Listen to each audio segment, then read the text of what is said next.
रजनी का पति राजेश एक फैक्ट्री में नौकरी करता था। घर में उनके अलावा उसकी सास और छोटी ननद थे। रजनी, मेरा रोटी का डिब्बा दे दो, मुझे आज फैक्ट्री जल्दी पहुंचना है। आज मालिक ने बड़ी नई मशीनें मंगवाई हैं, तो सबको जल्दी आने के लिए कहा है। राजेश बेटा, सुमन के लिए पंडित जी एक रिश्ता बता गए थे। मैं सोच रही हूँ बात कर लेते हैं।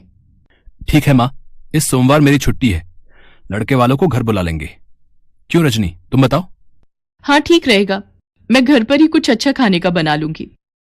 ये बढ़िया बात है। अच्छा, मैं चलता हूं। राजेश और रजनी दोनों में आपसी समझ बहुत थी। इसी कारण वो दोनों अपने परिवार को भले ही कम रुपयों में पर अच्छे से चला रहे थे। सुमन को लड़के वाले देखने आ जाते हैं।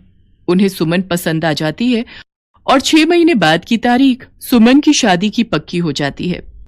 रजनी, सुमन की शादी के लिए पैसे भी जोड़ने पड़ेंगे। हमारे पास 6 महीने का समय है। चिंता मत करो, सब हो जाएगा।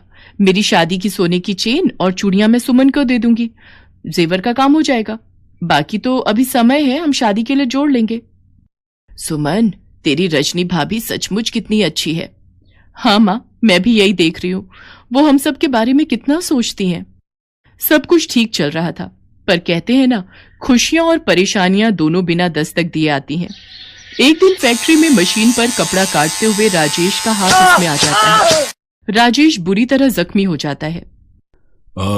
देखो रजनी, मैंने राजेश के हाथ के लिए अपनी तरफ से जो भी पैसे देने थे वो दे दिए हैं। बाकी इसका इलाज तुम खुद करवाओ। गलती ये मजदूर खुद करते हैं और भरना हम मालिकों को पड़ता है। पर मालिक, डॉक्टर अभी 2 लाख रुपए और मांग रहे हैं। अरे कितना दूं? 1 लाख रुपए तो मैंने लगा दिए। अब मेरे बस की बात नहीं है, अपने आप करो जैसे मर्जी। फैक्ट्री का मालिक बहुत ही बेईमान निकला। उसने सारी गलती राजेश पर डाल दी। रजनी के पास अपने जेवर बेचने के अलावा कोई चारा नहीं था। उसने अपनी पाई पाई राजेश के इलाज में लगा दी।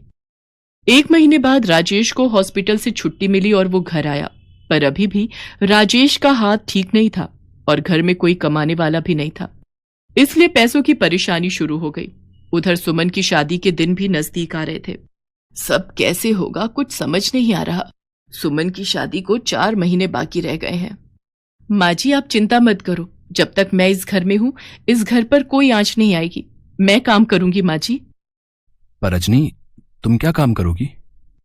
कोई ना कोई काम मैं ढूंढ लूंगी। कोशिश करने से सब काम हो जाते हैं।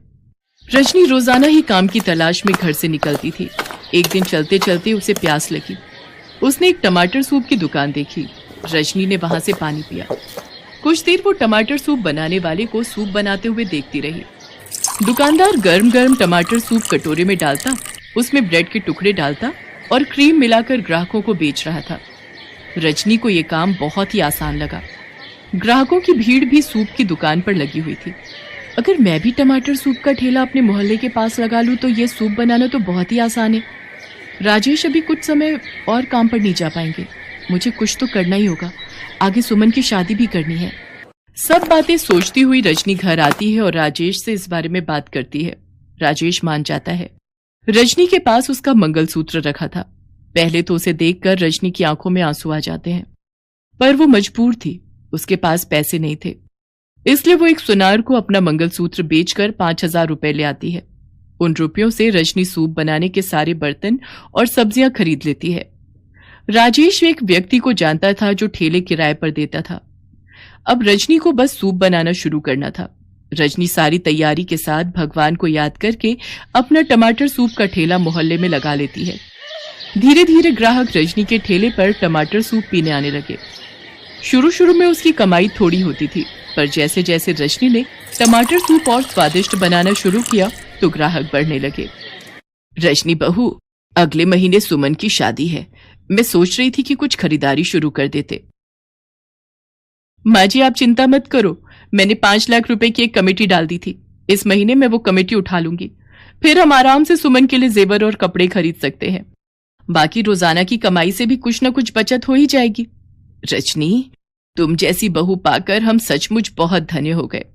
तुमने इतनी परेशानियों के बावजूद भी हिम्मत नहीं हारी, बल्कि टमाटर सूप का काम शुरू किया। माँ जी, ये तो आपका और भगवान का आशीर्वाद है जो मेरा काम इतना चल पड़ा। अब आप चिंता मत करो, हम बहुत धूमधाम से सुमन की शादी करेंगे। रजनी ने टमाटर सूप घरों में ऑनलाइन डिलीवर करना शुरू कर दिया। धीरे धीरे रजनी की मेहनत से उसका टमाटर सूप का ठेला चल पड़ा।